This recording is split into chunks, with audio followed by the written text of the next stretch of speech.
everything that name bought for us, every gift, every promise, everything that the name of Jesus stands for, I'm claiming.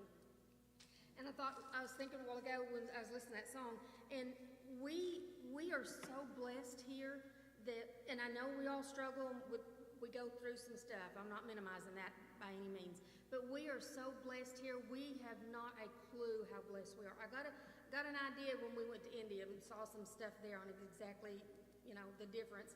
And, we're blessed to have been born here. I don't complain about this country. Yes, I know it's messed up. We got some problems. But I don't talk bad and I don't complain. This is the most godly place on the face of the planet. And I am thankful that I'm here. Yes, we need prayer. We need intervention. We need a call from the highest office in the country back to Jesus. We need that. As a nation, the nation needs to turn back. So I know that. But this is the greatest place to live. And I was talking to a young lady the other day, and she's a devout Catholic. Very, very, very strict in she is so sincere, but that's all she's known all of her life. And the places in India, the places that we went to, the people there, that's all they've known. That's what they've been taught. That's what they believe. They've not been exposed. We believe more so, not only because that's what we're taught, the country that we were born in, hopefully by the experiences that we've had, but we've not had those types of influences. It's been easier for us to believe. And I was talking to this girl, and she's just as sweet as she can be, and my heart is just screaming inside, I got to tell her this, I got to tell her this, and the Lord's saying, just wait, just wait. And so I was talking to her the other day, and we talk about Scripture a lot, and I'm thankful for the clients that the Lord has put in my life that I get to minister to. It's every day.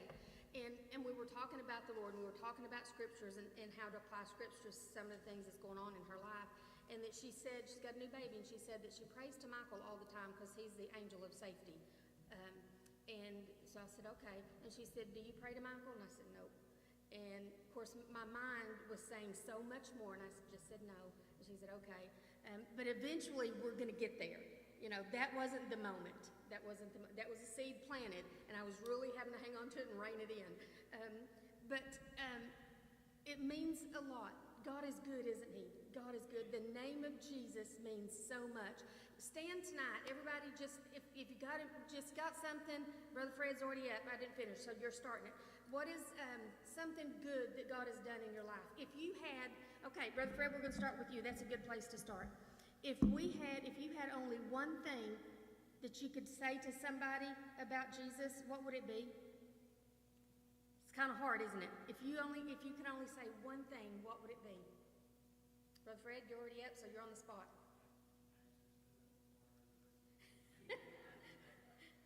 It was meant to be. Kind of tough. Good.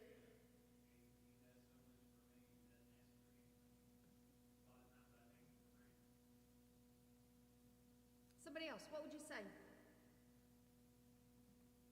If you had one thing to say, what would it be?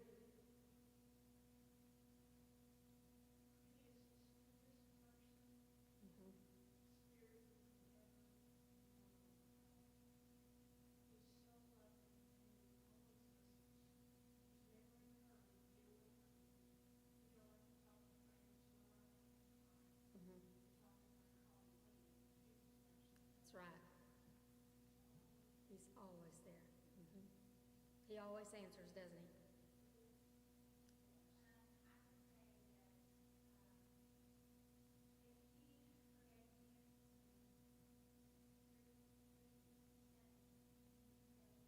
Me too, sister.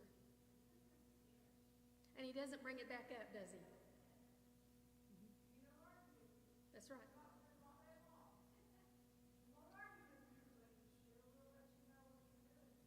Yes, he will. Amen. It's not quite an insult, I've been called a holy roller a lot in my life, and it's meant to be an insult, but really it's kind of a compliment. I'm like, yeah, thank you. You see that, don't you?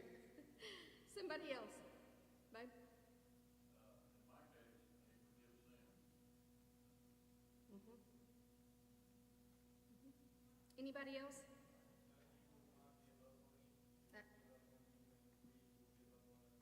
He doesn't walk away. Go ahead, brother. Absolutely. Absolutely. Anybody else? If you could say one thing, what would it be? Here's what I thought of when I was talking to this girl, because there's so much to say. There's so much to say about salvation. Would it be John 3:16? Where? And that's a good place to start. People need to know about the love of Christ. So here's what I come up with, and I'm praying that I'm going to have an opportunity to share the scripture with her. In Acts 4:12, it says, "Neither is there salvation in any other, for there is none other name under heaven given among men whereby we must be saved." So I think if I only could say one thing, I think it would have to be that. There is no other way to heaven than through Jesus. There is no other name. You can pray to Michael, you can pray to, I don't know, Mother Mary, whoever you want to pray to. You can do whatever you want to do. But there is no other name under heaven whereby man can be saved. There is only one way to heaven. There's only one person to go through, one God, one mediator between God and man. There's only one way. And I don't know, that come to my mind, so maybe the Lord's going to give me an opportunity to share that with her. But I've got quite a few people, and I've had, it's been interesting when the Lord led me in this direction on the job to do, when I closed my office and started doing the home telehealth stuff. I was glad, but it was a really hard shift for me. And it was really difficult because it was not what I had planned. And the longer that I do this, it is incredible the people that I meet and that I'm exposed to. I've had a shaman as a client, just all kinds of, just everywhere. I had a couple that contacted me that has an alternate lifestyle, we'll just put it that way, doing an intake, and they're telling me about it, and I'm saying, let me refer you to somebody because I don't specialize in that and I don't have a lot of training in that. And they're like, no, this is what, you're who we want. And I'm thinking, we don't match here at all. I don't know what I can say that you're going to want to hear. But they just insisted, and I worked with them for a long time, and I was able to share a lot of things with them when they received it. And I remember one day, one of them got real upset with me because I couldn't get the pronouns straight. I kept messing up the pronouns. And so they confronted me and said, what is the deal with the pronouns? And I apologized and said, all I can say is I'm from Oklahoma. Our pronouns are hey and you guys. That's that's all I got. It's not deliberate, but I'm sorry. But God has blessed me even in that area. And I was really praying, Lord, if this is not your will, I can refer them out to somebody else. But they just insisted, and I worked with them for quite a while. So anyway, and it doesn't matter. The Bible says that out of the abundance of the heart, the mouth speaks. Doesn't matter how much training I have, how many books I read, how many CEUs I take. None of that stuff. What is in my heart is going to come out. It doesn't matter if it's in session or if it's in church or wherever it's at. What's in here is going to come out. So everybody pretty much gets the same thing. So if you choose me, this is what you get. Okay, if anybody else, if nobody else has anything else to say, I've been super excited about tonight. Couldn't wait for tonight. So Chloe, if you'll come, she's going to speak for us tonight. Been real excited about this.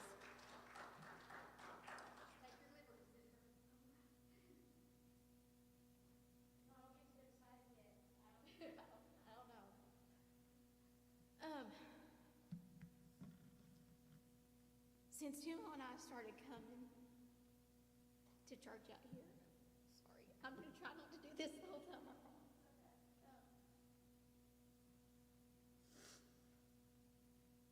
I love to listen to Brother Don preach and to Brother Fred preach and all of y'all that come up and speak. It speaks to me, but I find myself after services, like certain things will stick, certain phrases or certain words stick, and I kind of expand on that. And it started just kind of after church when we first started. About a month into it, it started in church, and I would find myself like stop it, like, oh, don't say nothing, it's not your time to talk, like, what are you doing? And so it's just something that I felt like for a while that I was supposed to give something, a message, or just a word to everybody. And so Sunday, I got tired of fighting it. I got tired of running. My feet were tired. I was tired of running. So we were headed home, and I asked him, I said, will you text Brother Fred? He said, yeah. What's going on? I said, well, I want to know how they figure out who's going to talk on Wednesday nights. And he said, oh, okay, because I've kind of said some things I've thought I've said to him, and some things he'll be like, yeah, and then he'll kind of look at me like, I wouldn't say it like that to people, because it just comes out sometimes. You know, I get really, I say it's passionate. I guess it's really kind of rude or cross, like, well, why? But he texted Fred, and he said, well, Sandra decides, and, you know, I'm sure she'd like all the help she could get. And I just looked at him, and he said, well, I told Fred you wanted to. And I, nervous sweat, it was awful. And I said, don't do that. And he said, I didn't. And then I thought, well, I want to anyways. And so I texted Sister Sandra, and I told her, she asked me, do you want to? I said, well, I think I need to. And so I'm shaking real bad up here, so y'all just bear with me. But Sunday, Dawn was talking about physical and spiritual freedom, and how one is just as important as the other. And I firmly believe that with my whole heart. And then I got to thinking, like, well, what do you do when you're preparing for that? And it's just like with physical, it's the same thing with spiritual. There's 3 components for you to prepare. You've got to mentally decide you're going to do something. So, and I don't know much about like getting ready for a fight or going to war. I'm not that, I guess, good of a patriot. I don't know how else to say it, but I equivalent it to like when you decide you're going to make a physical change in your body. So let's say you're going to lose weight. How many, some of the men too, how many women have looked at a pair of jeans and thought, I'm going to get back into those? Like, and you know that's your goal. You're going to do it, okay? So mentally, you'd make a decision. It's the same thing when you decide you're going to follow Christ. Like, you hear it, you feel it, like, I'm doing this. So that's step 1. Step 2, with something physical, you fuel yourself, okay? You start meal prepping, you make some kind of diet plan, and you're like, okay, I'm going to follow this. You're still mentally there, like, I'm going to stick to this. I'm going to do it. I'm not going through McDonald's. If you're like my mom, your car's not going to be messed up, and you have to start everywhere at Brahms. Here in Poto, Oklahoma, that's how she gets everywhere. You fuel yourself. It's the same thing spiritually. You fuel yourself, and you feed yourself with the Word of God. Jesus is the bread of life. He tells you that. He tells you a man can't live by bread alone. And so step 3 is you put in the work. You work out. You start doing things. And spiritually, that's where it was always hard for me, doing the work. At a young age, I decided to give my life to God. And I was at Vacation Bible School at Lakeview Baptist Church in Spiro, Oklahoma.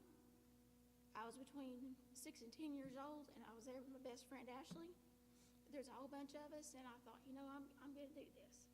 And I was a kid, and I'll be the first one, I did not understand. I just knew that there was God and there was Jesus, and they loved me. And so I decided that.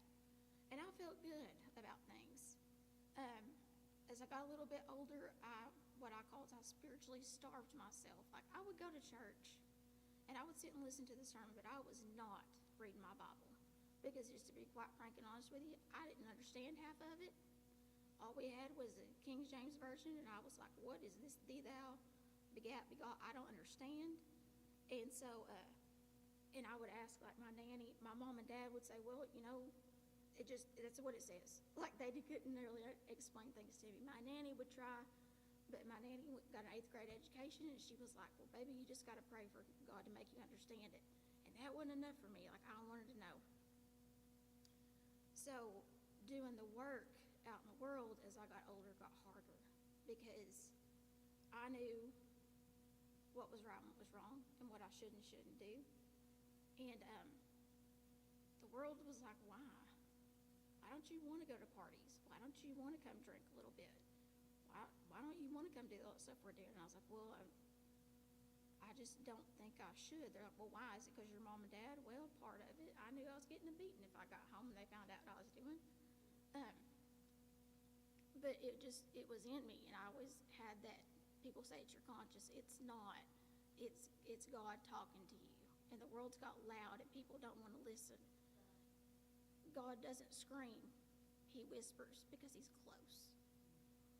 So, I would start saying stuff like that. And in college, it got a little bit worse. But in college, I thought, well, I can do this. God will forgive me. I'll do whatever I want to do because that's why Jesus died, so I could do that. Sunday, Brother Don talked about, people use that as a blank check. Well, I've got salvation, now I can go do whatever I want to do because he forgives me. And I was guilty of that very, very much. Very, very much so. And so, whenever I was in college, I thought, I've got all this time to do whatever I want, and I've got time to get right and live right, because right now I'm going to live right now. I'm not going to worry about later. And when I was 20 years old, I had been a type 1 diabetic, insulin-dependent diabetic since the time I was 5. I never had any complications. Nothing was wrong. And I was warned about it my whole life. Like, you've got to take care of yourself. All through my teen years, I wanted to be what everybody considered normal. I ate what I wanted to eat. I drank what I wanted to drink. I didn't take care of my body. I didn't take care of my mind. I just didn't care. I wanted to be normal. I wanted to be in the world and of the world. I didn't want to be one or the other. And so, at 20 years old, I was sitting in a college classroom the week before finals, and I noticed I was a front row sitter because I knew myself well enough to know if I wanted to learn something, I had to be right there in it and pay attention. And so I was on the front row, and I could not for the life of me read that whiteboard. And I thought, well, I just need glasses. My mom is legally blind without glasses. My dad has eye trouble. I was like, it's just something hereditary. Well, I called my mom, and I said, listen, I need to make an eye doctor appointment when I come home for the summer. She said, okay, well, that's fine. We'll make you one. So they're driving home behind me from Tahlequah, and they had a bunch of stuff in their truck from my dorm room. And I had a little 2001 Firebird, looked like the Batmobile from 1989's Batman. And I thought it was fine. But we got to the house, and Mom told me, you have no business driving. And I just thought, well, I set my cruise control. I know I wasn't speeding. I just looked at her and said, what are you talking about? And she said, Chloe, you're all over that road.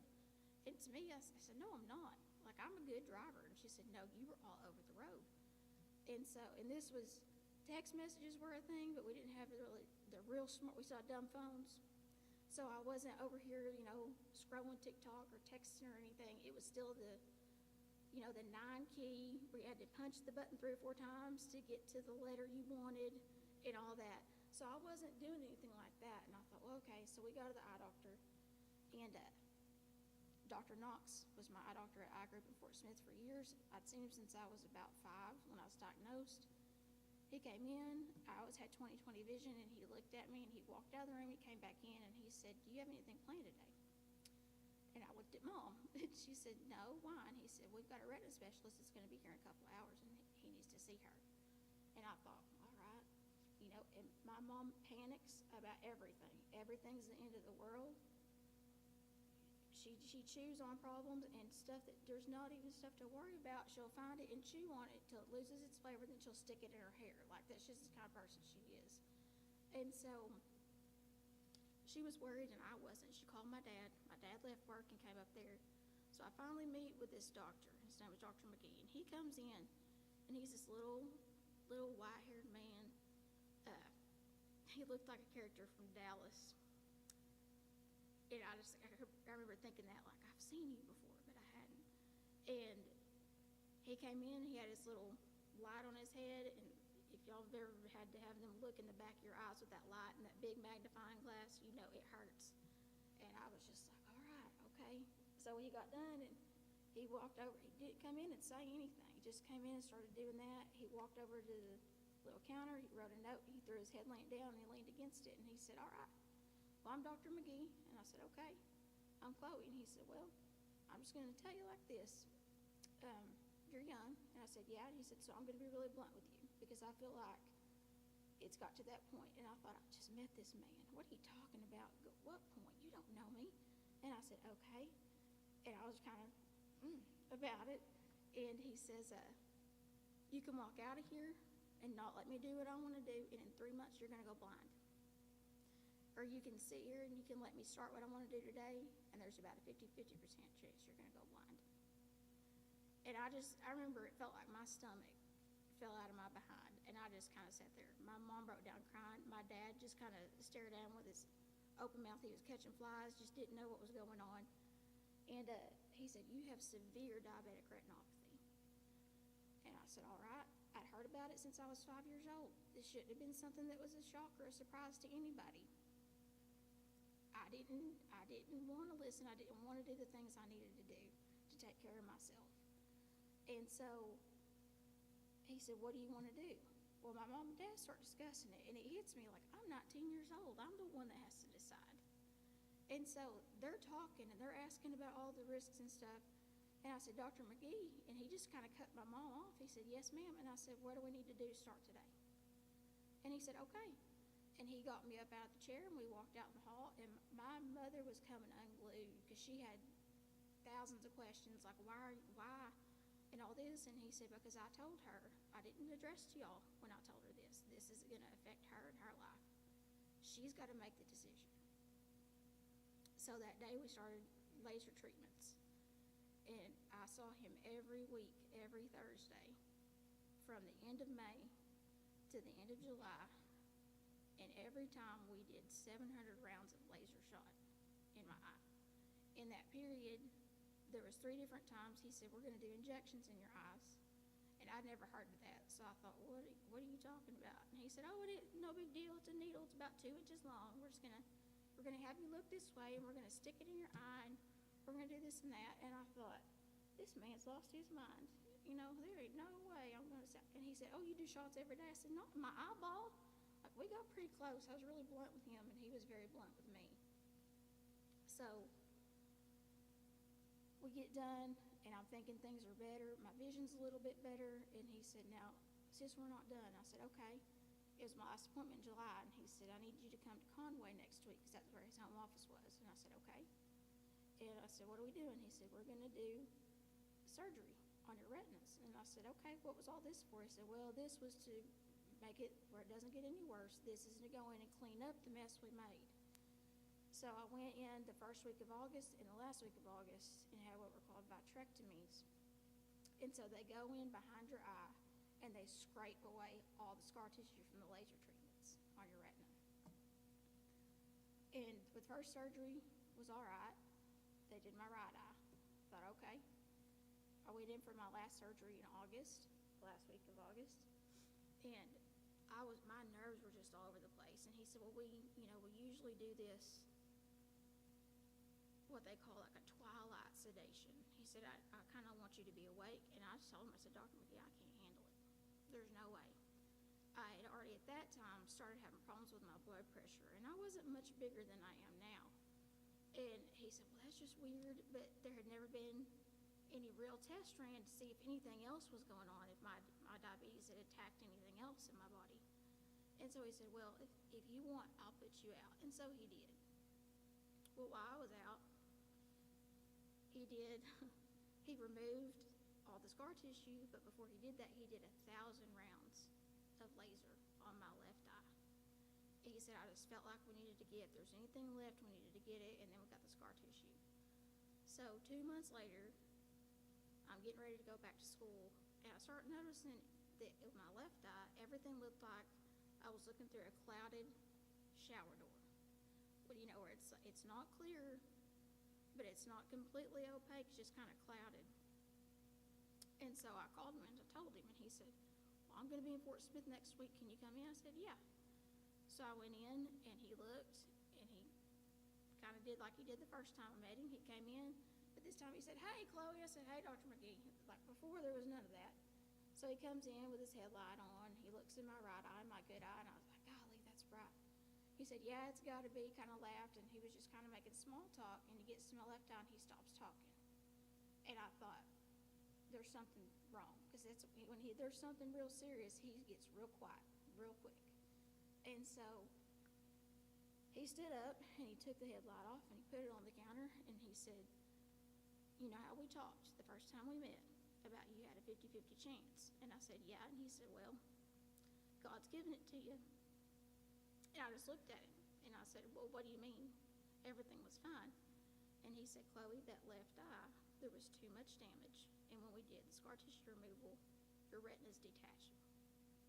And I said, okay, what do we do about it? And he just hung his head, and he said, babe, there's nothing we can't do. You're going to lose vision in that eye. And I said, all right, what about my right eye? And he said, if you'll take care of yourself, it'll be fine. I said, okay. Again, my mom fell apart, and she was angry. She was mad at God. And she said, I don't understand. You know, I prayed for him to restore your eyesight. I prayed for him to make everything okay. And he's not answering my prayer. And I said, Mama, you got to be thankful for what he did leave me with. And she still struggles with that.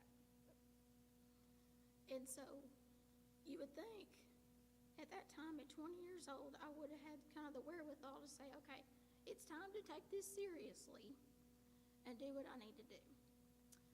But I'm one of those people that it's, do as I say, not as I do. And so I thought, well, I won't do as bad as I was before, but I can still, kind of do a little bit of what I was doing. And that was not a good situation. So at 21, I got pregnant with my daughter. I married my first husband, had her, and that's when they found out, like, there's some other stuff going on with you besides your eyes. And I said, okay, well, I feel good. And they said, we don't know how. I said, all right. So a normal person's A1C is anywhere from a 4.5 to a 5.5. That's a good A1C. That is your 3-month average of what your blood sugar runs. For an insulin-dependent diabetic, they're like, it's 6.5. That's fabulous. We're so proud of you. Keep it under 7.5. That's good. At 8, 9, they're like, oh, we got to do something serious. So when I found out I was pregnant with my daughter, I go to the doctor, and they do all this blood work and stuff. And they're like, how are you standing here? And I said, what are you talking about? And they said, do you feel sick? And I was sick with her. She was rough on me. And they said, your A1C is at 12.2. And I said, okay. And they said, you don't feel sick? And I said, no. And so they got to talking to my endocrinologist who had left and went to work for the Choctaws, because I went to Cooper Clinic since I was 5 when I was diagnosed. I had Dr. Ron Robinson. He was fabulous. I loved him. He was real straight with me, even at 6 years old. I remember I walked in one day, and he asked me, is there anything you want to do? I said, can I please stop taking shots? And I was 7. No, I was 6. And he started laughing. He said, baby, you got to take shots for the rest of your life. And I hated that. I said, I'm tired of being different. I don't want to be different than everybody else. And he said, well, you don't have to be that different. You just give yourself a shot. Watch what you eat. But at 6 years old, I was going to birthday parties. Well, is Chloe in trouble? Why can't she have birthday cake?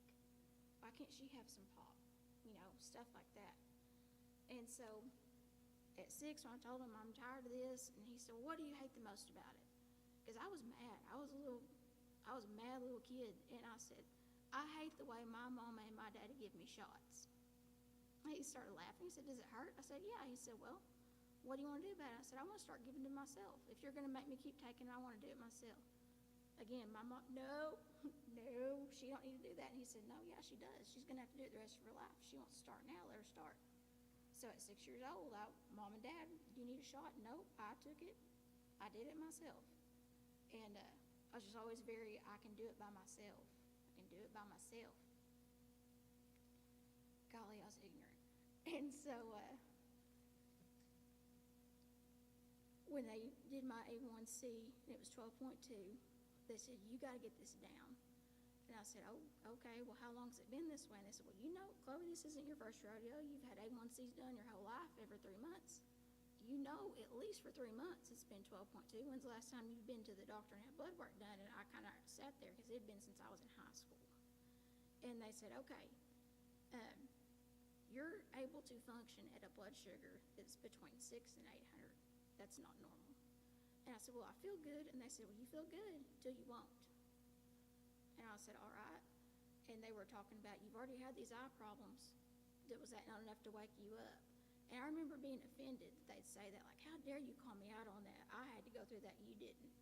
But looking back now, it's like, yeah, I needed that. I needed that. Wow, I guess I was a snowflake. I'm offended. Like, just no. And so after I had Rayleigh, she was 6 weeks premature. The night before they did my C-section, they told me that she might be 4 pounds. They pulled that kid out, ran 8 pounds 9 ounces, 21 and a half inches long. She was perfectly healthy. They kept telling me, like, she's going to have a hard time breathing. She's not going to be able to suck a bottle without turning blue and passing out. And I was terrified. And I remember sitting there in that bed, and I thought, God, I know I've not taken care of myself, but please take care of this baby. And she was fine. We stayed in the hospital for a week because she was a little bit jaundiced. And I remember the first time they let me go down to the NICU and see her, it was so awful because we were in there with all these tiny babies that were barely the size of a pop can. And there was one in the little bed that was next to Brayleigh's, and me and that mama got to talking. And it'd been a couple of days, and she said, Chloe, I'm just going to ask you, why is she in here? Does she have a heart problem or something? And I said, well, no, she's a little bit jaundiced. And she said, well, how old is she? And I looked at her, and I said, she's 3 days old. And that woman just stopped and looked at me, and she said, shut up. And she said, there's no way. I said, no, she's 6 weeks premature. And she said, well, why was she premature? And I went into eclampsia. My kidneys started failing. And so that's when they were like, all this stuff we've been telling you is going to happen because you've not been taking care of yourself. Well, here it is. This is what it is. When I left the hospital, I was at 70% kidney function. So they said, you need to start seeing a nephrologist. I said, okay, what's that? I said, it's a kidney specialist. They're going to take care of you. They'll make that kidney last as long as they can. And I thought, all right, I've got 2 of them. 70% is not that bad. I'm not a math genius, but even I know that's a C average. That's fine. And so for 7 years, I would go to the nephrologist once a year, and my nephrologist retired. So when Bradley turned 8, I had to go to a new one at Tulsa, and it was at St. Francis. And this doctor ran a whole bunch of tests that none of my nephrologists down here had done, ever. And I thought, okay, this is odd, but I don't know much about what they're supposed to be doing. And she told me, she said, okay, Chloe, here's the deal. You're now at 40% function. I said, okay, what do we do? She said, well, we're gonna put you on some blood pressure medicine because my blood pressure was out of control. And I would tell people, like, I've got blood pressure problems, and they were like, whatever. I weighed 100 pounds soaking wet. They were like, I see how you eat. You eat like a bird. I don't understand. And I said, no, like, I've got blood pressure problems, and they couldn't figure out why down here. So I'm up there, and she tells me we're going to go on blood pressure medicine. I said, okay. And she said, probably sometime in the next 10 years, you're going to be looking at transplant. And I've had these people, again, tell me this my whole life, like, this is what's going to happen if you don't do what you're supposed to do. This is what's going to happen if you don't do what you're supposed to do. And I thought I was Superman. It's like, that stuff happens to other people. It's not going to happen to me. I'll be fine. It's no big deal. So I went home. I was on a different marriage. And I went home and told my husband, like, this is what's going on. And the first thing he said to me was, what's that going to cost me after insurance? And I said, well, I don't know, but if that's what you're worried about, you can go ahead and leave. And so he did. And I thought, well, okay, maybe it's a good thing. I don't need that right now. So years go on. I get my teaching degree. I'm teaching school at Cola High School. Very first teaching job.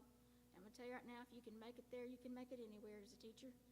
And it was stressful because there was lots of things that I thought, well, should I be doing this? And my other teacher friends were like, no, they're just trying, you're new, and they know you're not going to say no. So everything just felt like it was piled on me at once. I was still having these problems with my blood pressure. I was minutely doing a better job at taking care of myself than I was before. And then I was in charge of homecoming. God love teachers that have to do homecoming and prom, because I had them do both my very first senior year, first year of teaching, and I thought, there's no way I'm going to make it. But I made it through that homecoming, went home. I didn't do anything that whole weekend. Riley had been with her dad, picked her up Sunday night. Monday morning we got up, got ready, went to school together, and I was standing in front of my classroom, and I was teaching, and all of a sudden I stopped. I just felt strange, and I looked at one of the girls in my class, and I said, go get help. And the next thing I knew, I woke up in the hospital. I'd been there for 3 days. They had to call a code at the school.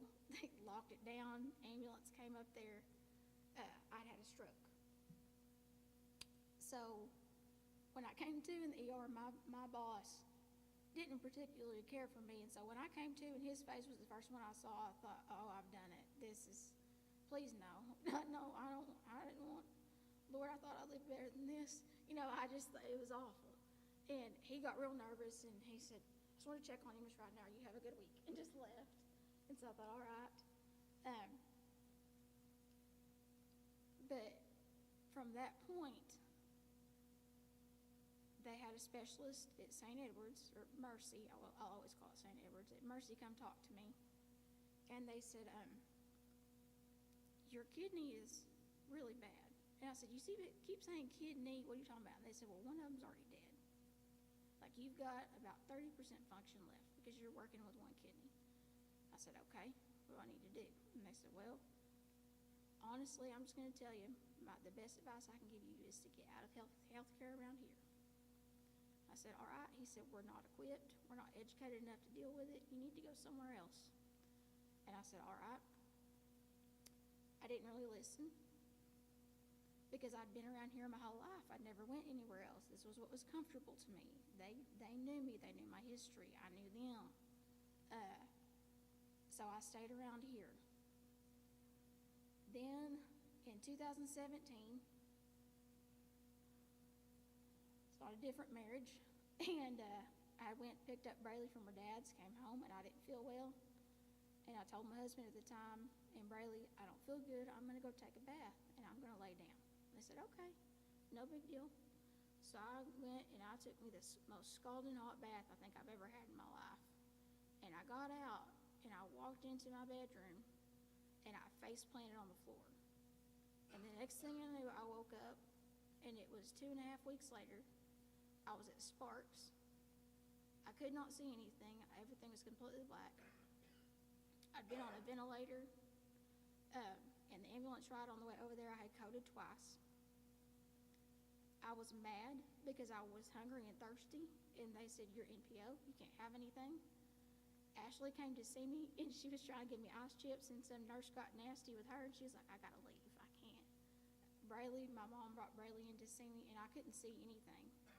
And Braylee would just cry and sit on my bed. She said, Mama, what can I do for you? I said, baby, get me some water. She said, you can't. Mama, they said you can't have it. And I said, it's okay. I'm your mama. I'm telling you to get me some water. She said, honey, and Braylee was just, I couldn't see her, but when I asked her, she said, Mama, I was just looking back and forth at you and Nana because I didn't know what to do. I wanted to give you water. And so I was in there for another week. They put me over in rehab. And some of my vision started coming back in what I call my good eye and my right eye. And I said, okay, you know what happened? They said, you had another stroke and you had a grand mal seizure. And I said, all right. And they started telling me, you know, you coded twice in the ambulance. We didn't think you were going to make it. I know there was a nurse there that my husband at the time had been friends with. She saw him out in the hallway, and she went up to him and she said, David, if you've got people, you need to call them. And he asked her what she meant. She said, they don't think they're going to be able to bring her back the second time. And he called my mama, and my dad came. My mom wasn't allowed to see me. David and my dad, they were like, we know how you are. You can't handle this. She's hooked up on a ventilator and on heart monitors and everything. Like, she's on life support, Jeannie. You can't come up here.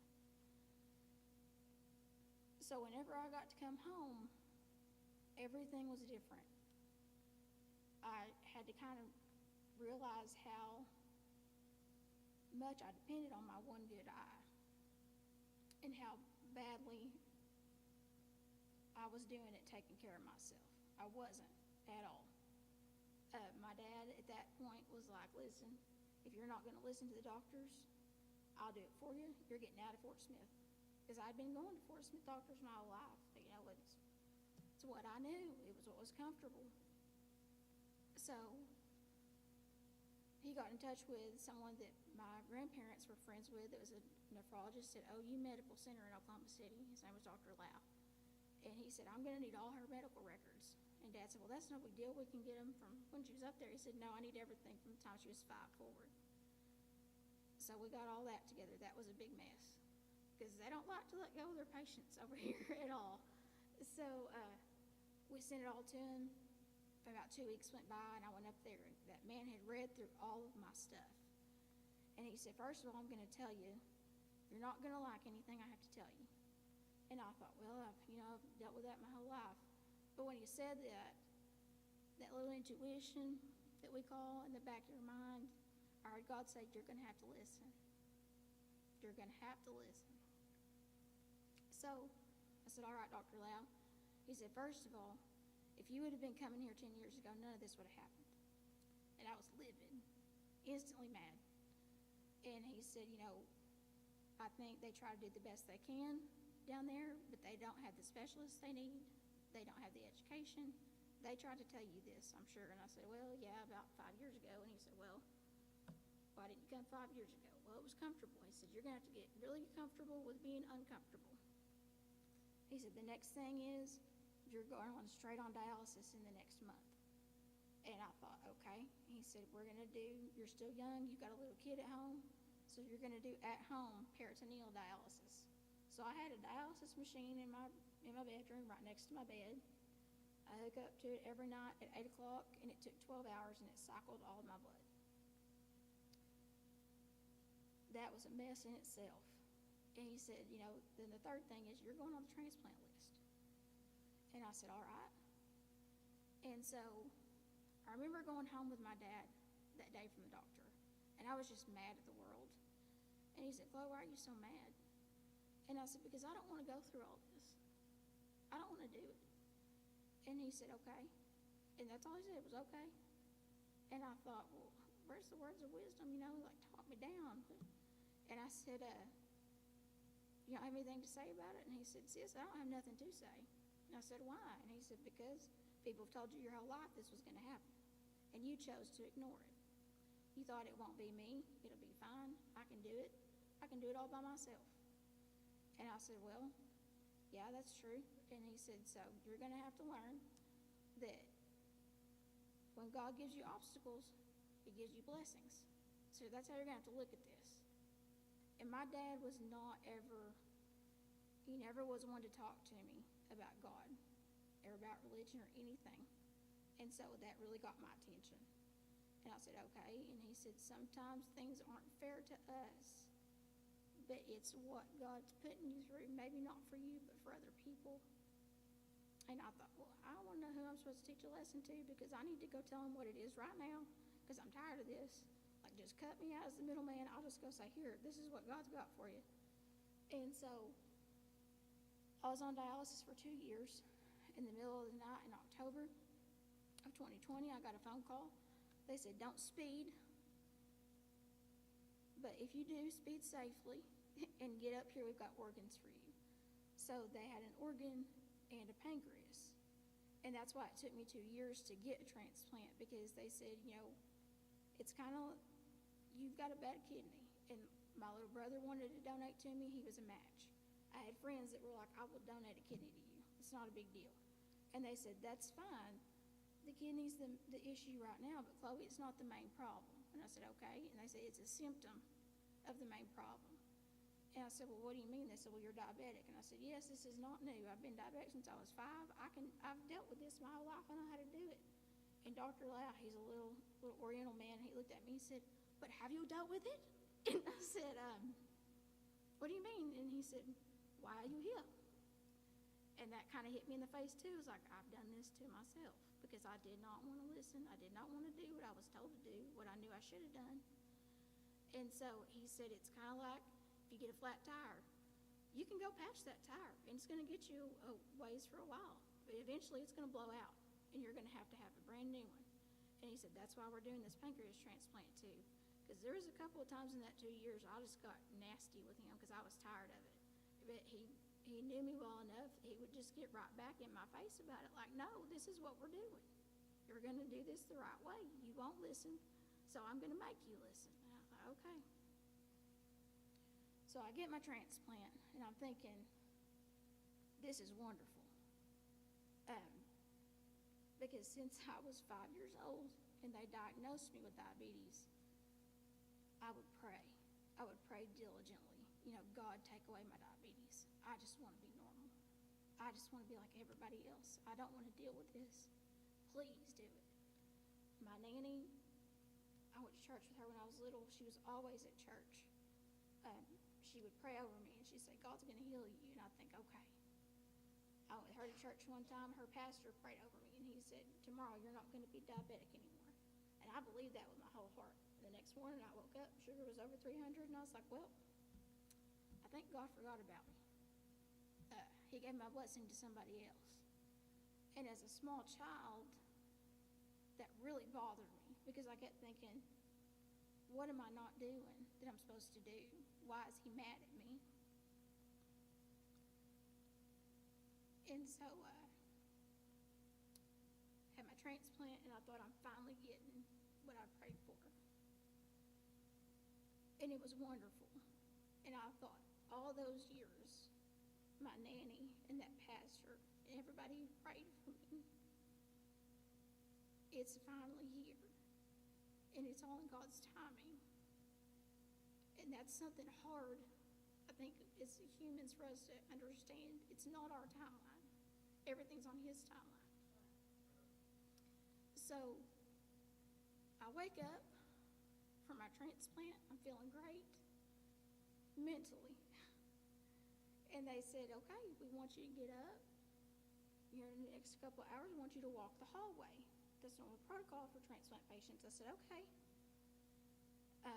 I woke up and tried to sit up on the bed, and I passed right out.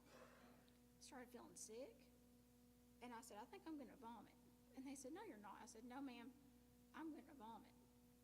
And this little nurse had come in because I'd hit the button. And I said, I need a bedpan, something. I'm going to throw up. She said, honey, no, you're not. And about that time, I lurched forward, and I had staples from my rib cage down to my belly button. And 3 of the staples popped out because I just started vomiting. She yelled for the charge nurse on the floor. And the charge nurse said, push sedative. And so they knocked me out. I was in there, was supposed to be home after 10 days. I was in that hospital for 3 weeks before they let me go stay at a hotel that the hospital had a partnership with, because after a transplant you have to have daily labs ran every day to make sure everything's working. But I had woken up with pancreatitis in my new pancreas, and I thought, well, that's great. And so when I finally got to go home, my transplant doctor, his name was Dr. Sebastian, and he'd never really talked to me about God or anything. He would just tell me, you need to be of good spirits. You need to be of good spirits about this. Your mental health is going to affect your physical health. You've got to do this. And I was all kinds of down and out because it was smack dab in the middle of COVID. I wasn't supposed to have any visitors or anything. He went to the director of the hospital because I was doing really bad for a few days. And he asked me, what do you think would make you feel better? I wasn't eating. Those 3 weeks I was in the hospital, I did not eat. I went from 120-something pounds to 98 pounds. It was just awful. And I said, I just want to see my daughter. And he said, okay. And I just looked at him. And I said, you're not funny. And he said, well, I've got pull. If you want to see her, I'll make it happen. So he called the director of the hospital, and he said, her 10-year-old is coming up here. I'm going to meet her at the front door. I'm bringing her in. And the director was like, well, why? And he said, because I've got a patient that I really believe this is critical. She needs to see her daughter. And they said, well, you know, with COVID and stuff, he said, I understand that, but there's a connection between the mind and the body and the spirit. And he said, she needs to see her daughter. And I really believe that. And so they were like, well, you know, okay, I guess. So he walked her up to my room. She sat down on my bed. And I'll just be honest with y'all, I was at a point, I finally got, I felt like what I always wanted and what I'd prayed for, all these people had prayed for, but I was suicidal. I was ready to die because I was just miserable. And Bradley sat down on my bed, and she hugged me, and she said, Mama, how do you feel? I said, baby, I don't feel good. She said, I love you, but you look awful. And I said, I know. It's all right. And she said, do you want me to brush your hair or something? I said, no, it's okay. I'm going to tell you right now. If you want the hard truth, just ask your young kids, because they'll tell you. And she said, Mama, I need you to fight. And I just looked at her, and I said, honey, I know. And she said, no, I don't think you do know. And she said, I need you to fight. And she started crying, and she said, I know you're tired. And I know you're hurting. I said, yeah. And she said, but Mom,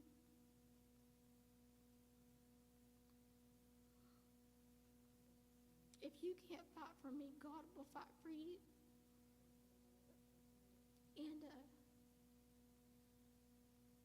really got me. That really got me deep. And so I told her, all right, babe, I'll try. And she said, okay, that's all you got to do. She said, God will do the heavy lifting. I said, okay. And she said, he already did. And she said, you know, Mama, look, because she'd been with me through all of this, all these health problems. She was there for every bit of it. She called the ambulance a few times for me because I was just out. It was nothing new. That was her life. Like, my mom is sick. And I'm going to help take care of my mama. And so since then, I felt really good. I've had a few times I've had to go back to the hospital. 2 years ago, went up for a regular doctor's appointment with Timbo. We left, everything was great. We hadn't got more than 20 minutes away from OU, and they called me. And it was my actual nephrologist on a private line. And he said, where are you? And I said, well, I'm headed to Edmond to see my brother-in-law. He said, okay, there is an OU hospital in Edmond. You need to go straight there. You're going to get checked in. I said, well, why? And he said, you're severely dehydrated. And I thought, well, give me a Gatorade. Like, what are you talking about? I got a hospital. He said, yes. But all my lab work that they had got back already said I was fine. So I ended up calling my on-call nurse. Her name was Tricia. And I said, Tricia, why is Dr. Q wanting me to come? She said, Chloe, I don't know. Let me look at your lab. She said, I think he's just being overly cautious. Let me talk to him and see if you can just go home. I said, okay. So I was just headed home. She called. She said, between now and in the morning, you need to drink 3 liters of water and go get lab work done. I said, all right. So did that. Next morning, went and got lab work done. They got it sent. She called me at 1 o'clock. She said, you need to go ahead and come up here. There's something going on. And I said, okay. Am I dehydrated? She said, no, you're not dehydrated, but there's something going on. So I get up there, and I'm thinking, well, all right, you know, what's the deal? And they start running tests, and they said, we need to do a biopsy of your kidney. I said, why? And they said, we just need to. And so I said, well, I need y'all to tell me why. And there was transplant doctors coming and telling me that this was the plan, and then hospitalists coming and telling me this was the plan. And I thought Timbo's going to get us kicked out. He wanted to take me out of there because he was like, no one knows what's going on. And I said, it's fine, just listen to the transplant people. He said, no, because they're telling us it's going to be 3 weeks. These people told us we'll have an answer tomorrow. He was upset, and I was getting upset because he was upset. And so they told me, they said, your kidney, there's acute damage to it. And I said, okay. And they said, you're going to have to really watch it. And I thought, I've heard all this before. I said, what do you mean just watch it? And they said, there's a really good chance that it's going to fail. And I thought, all right. And that was really hard to take.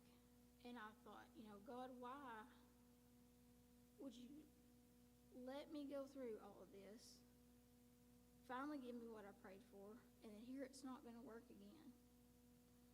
And I sat with that, and I sat with that, and I was getting bitter, and I was mad. And I told him, I said, God, I don't understand why. And he said, aren't you doing what I told you to do? And I sat there and I thought, well, I don't have an answer for that. And he said, okay, start doing what I told you to do and we'll see what happens. And so I tell you all of that to say this. You can mentally prepare. You can plan. You can meal prep. You can put in the work. But what happens after you get what you wanted? So it all stems back to Dawn's message about physical and spiritual freedom. What do you do when you get it? You've got to preserve it.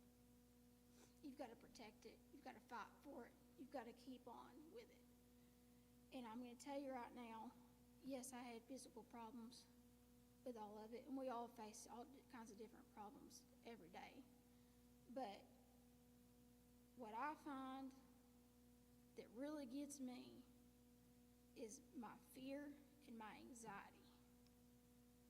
And I'm going to tell you right now, Dawn said it Sunday, Satan doesn't have just a whole lot of plays in his playbook, because if it ain't broke, don't fix it. And I would wager that everybody in this room, the biggest thing we deal with is our own self-doubt, or in our own mind, like, well, I've got a better way. I'm going to do it this way. I don't have to listen to that. I'm not going to do that. And that's not you. That is the enemy in you. You know, when I was in the hospital with my transplant, and I was just suicidal, and I'd been suicidal for a few months. I had spoken to my mom and dad about it, and they were scared, you know, because I told them, I said, I'm just done. I just want to go in there one night or a couple of nights and not hook up to my dialysis and be done. I want to cash it in. I'm tired of it. And, you know, as parents, I can only imagine if my daughter came and said that to me, I would be devastated. But that's just where I was. And my dad asked me, like, why do you feel that way? You've got so much to live for. You're young. You've got a daughter that loves you and needs you around. But everything he had to say, in the back of my mind, it was just clear as a bell. I could hear, she don't need you. You're worthless. What are you going to do? You're too broken. You're too damaged. You might as well die now. She could get over it. You know, so much easier. She had more time in her life to be used to it. That was what was going on in my mind. And I feel that way sometimes when it comes to my walk with God. Like, speaking up here tonight is something I've really struggled with. I've wanted to, and I thought, you don't have anything to say these people are going to want to hear. You're going to get up there and look and sound like a complete idiot. You're too broken. You're worthless. God can't use you. He doesn't like broken people. And it's been about a month ago, I started really, there's one night I could not sleep and I was feeling that way. And I got my phone out. And like I said, I am legally blind. I get a check for it every month and everything. I can't work or anything like that. And my mom has got me, like for Christmas, she got me a really nice Bible, and it's the giant jumbo print. I still can't see it. So about the only way that I can really get in the Word is on this app on my phone. It's the Blue Letter Bible. If you don't have it, I recommend it because it's got a nice little feature. You can blow your text up as big as you need to. And there's a section you can hit down on the button and it will read it to you. And it's got every translation you can think of you want. You know, NIV, King James Version, New King James, all of it. But I got in my Bible and I was just thinking, you know, like I'm broken. There's not much I can do for God. There's not anything I can do for God. And then it just kind of hit me because I've been scrolling through TikTok because I could not sleep. And Josh Howerton, he's a pastor in Tennessee, and I like to hear him sometimes. And then there's a man, I can't think of his last name, is Michael. He's a preacher in Tulsa. And I came across one of his, and he gets real rowdy, and I kind of like it sometimes. Sometimes I'm like, I just need the message. I don't need all the theatrics. But he starts talking about God using broken people, and I thought, And at first I scrolled past it, and then I messed around and fumbled something on my phone, and it went back to it, and I thought, I probably ought to listen to this. Things like that don't just come up for no reason, because I hadn't talked to anybody about it. And he starts talking about, people think you have to be perfect. You have to be perfect to be a Christian. You have to be perfect to witness to people. You have to be perfect to give a testimony. Well, first of all, you've got to go through a lesson, and then after a lesson, there's a test, and you can't have a testimony without a test. So he lists all these people, and the more he talked, the more I thought, wow. So Noah was a drunk. Moses was a murderer and had a stutter. Abraham was too old. Zacchaeus was too short. Rahab was a prostitute. The woman at the well had been married 5 times. Peter denied Christ. Matthew was a tax collector and people hated him. Lazarus was dead. And I'm going to tell you right now,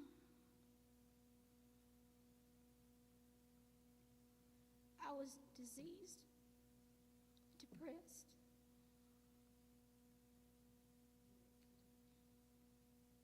divorced, suicidal, and I'm blind. And my God still used all of us. So, with physical and spiritual freedom, once you get it, the fight's not over. And I feel like it's important for us as Christians to tell people that. To not be afraid. Because Jesus tells us as Christians, you will be hated, you will be persecuted, because you're in the world and not of the world, because I am not of the world. And so with that being said, we talk about Paul and how much Paul went through. And I cannot imagine the courage and just the solace it took to endure all the things that he endured just to tell people about Christ. So in 2 Timothy 1:7, he wrote, "For the Spirit God gave us does not make us timid, but gives us power, love, and self-discipline." So I was lacking very much in the self-discipline with taking care of my physical body. 1 Corinthians 16:13 says, "Be on your guard, stand firm in the faith, be courageous, be strong." In Philippians 4:13 says, "I can do all things through Christ who gives me strength." It doesn't say some things. It doesn't say a few things. It says all things. So that, what I want y'all to think about